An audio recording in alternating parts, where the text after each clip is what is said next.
Gold, trusted gold buyers. మీరు తాకట్టు పెట్టిన బంగారాన్ని విడిపించి ఈ రోజు ఉన్న మార్కెట్ ధరకు కొనబడను.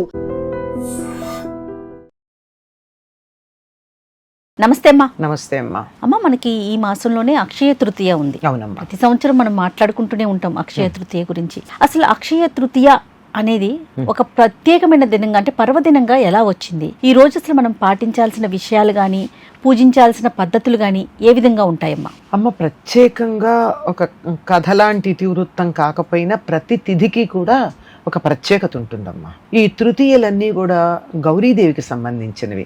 మనం చూస్తే చూడండి, ఆ తదియ, ఈ తదియ, తదియ అంటే అన్నీ కూడా అట్ల తద్ది. అవునవును. వినాయక చవితి తర్వాత వచ్చేటటువంటిది ఉండ్రాళ్ళ తద్ది అని, తద్దీలన్నీ కూడా తదియలే. తృతీయ అన్నది అమ్మవారికి సంబంధించినటువంటిది. ఇది ఈ అక్షయ తృతీయ అన్నది వైశాఖ శుద్ధ తృతీయ నాడు వచ్చేది. ఈనాటి విశేషం ఏమిటంటే, ఏది చేసినా అక్షయంగా ఉంటుంది. ఏదన్నా సరే, మీరు ఇవాళ ఇంత పుణ్యకార్యం చేస్తే దాని ఫలం ఇంత అంతా కాదు, అలా వస్తూనే ఉంటుంది. కనుక ఆనాడు సత్కార్యాలు చేయమన్నారు అక్షయ తృతీయ నాడు. మామూలుగా ఏం చెప్తారంటే, అక్షయ తృతీయ నాడు గంగా స్నానం. అందరికీ గంగా స్నానం ఎక్కడ దొరుకుతుంది? అవును కదా. నిత్యం చేయడానికి ఒక పద్ధతి ఉంది. మనం చేసేటటువంటి స్నానం చేసే సమయంలో ఆ నీటిని గనక మనం ఇలా 3 సార్లు ఇలా తిప్పుతూ గంగే గంగే గంగే అంటే, ఆ గంగకు మన మీద ఎంత ప్రేమమ్మ, అందుకే అమ్మ అన్నాను దాన్ని గంగామాత అని. అక్కడికి వచ్చి తన శక్తిని అందులో పెడుతుంది ఆవిడ. కనుక ఇలా గంగే గంగే గంగే అంటూ ఆ గంగ నీటిని స్నానం చేసి మనం ఎవరినైనా పూజించవచ్చు. లక్ష్మీనారాయణుల్ని పూజిస్తారు, కొంతమంది శివపార్వతుల్ని పూజిస్తారు. మీ ఇష్టదైవాన్ని మీరు పూజించుకోండి. ఆనాడు కొన్ని దానాలు చేస్తే లోకానికంతా అక్షయమైన ఫలితం ఉంటుంది. ముఖ్యంగా దానాలు చేయాలి. ఆనాడు దానాలు చేయాలి అంటే ప్రధానంగా చేయాల్సింది ఉదకుంభ దానం అంటారు. అంటే ఇంతకు ముందే కుండ తెచ్చి దాన్ని చక్కగా కడిగి 1 రోజు నీళ్లతో నానబెట్టి, వెంటనే నీళ్లు తాగం కదా కుండలో నీళ్లు, 1-2 రోజులు నీళ్లు మట్టి వాసన వస్తుందని నానబెట్టిన తర్వాత అప్పటికి అది బాగా అవుతుంది. బాగా అయిన తర్వాత మూకుడు ఉండాలి, దాని మీద మూత. కుండ మీద మూకుడు మూతే ఉండాలి. ఈ కుండ నిండా నీళ్లు పట్టి చల్లగా అయ్యాక దాని మీద మూత పెట్టి, వీలైతే అందులో కొద్దిగా ఇంత పటికి బెల్లం, యాలకుల పొడి వేస్తే నీరు సుగంధమైనటువంటి వాసన వస్తాయి. కనుక దాని మీద మూత పెట్టి ఈ నీటిని దానం చెయ్యాలి. ఉదకుంభ దానము అంటారు దీన్ని. ప్రత్యేకంగా చెప్పబడింది. ఆ రోజు ప్రధానమైంది. తర్వాత ప్రపాదానం అన్నారు. ప్రప అంటే చలివేంద్రం అంటారు. అంటే 4 రోడ్ల కూడలిలో పూర్వకాలం చిన్న పందిర్లాగా వేసి కుండలతో నీళ్లు పెట్టి దారిన వెళ్ళేటటువంటి వాళ్ళందరూ నీళ్లు తాగడానికి అనుకూలంగా చల్లని నీళ్లు కుండల్లో పెట్టుంచేవారు. అటు ఇటు పడేసి నీటిని వృధా చేయకుండా ఉండడానికి వీలైతే ఎవరైనా అక్కడ కూర్చుని ఉండేవారు. లేకపోయినా కానీ ఇప్పట్లాగా మనుషులకి లేనప్పుడు ఏడుపును, ఉంటే వృధా చేయడం అనేటటువంటి దుర్గుణాలు ఉండేవి కాదు కదా. అంచేత వాళ్ళే జాగ్రత్తగా వాడుకునేవారు.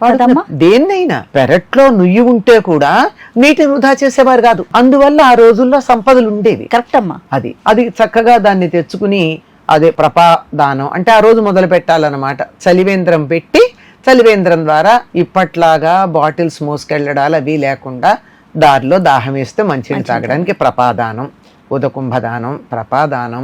తెల్లని నూలు వస్త్రాలు దానం చేయడం. వచ్చేటటువంటిది వేసవి కాలం కదా, అందుకని తెల్లని నూలు వస్త్రాలు దానం చేయడం. పెరుగులో అన్నం వేసి పెరుగన్నం 10 మందికి పెట్టడం.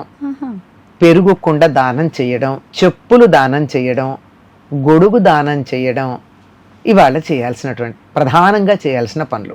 మిఠాయి, తీపి పదార్థాలు దేవుడికి నైవేద్యం పెట్టి అది అందరికీ పెట్టడం. లడ్డూలు అంటారు, లడ్డూలు లాంటి మిఠాయి అంటాం. ఏదైనా సరే తీపి పదార్థం దానం చేయడం.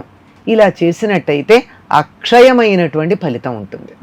ఒక గ్లాసుడు మంచినీళ్ళు ఇస్తే ఈ రోజున అది జీవితాంతం, ఇంకా దానివల్ల వచ్చేటటువంటి ఫలితం ఏదైతే ఉందో అది ఎంత తీసినా తరగకుండా వస్తూ ఉంటుందట.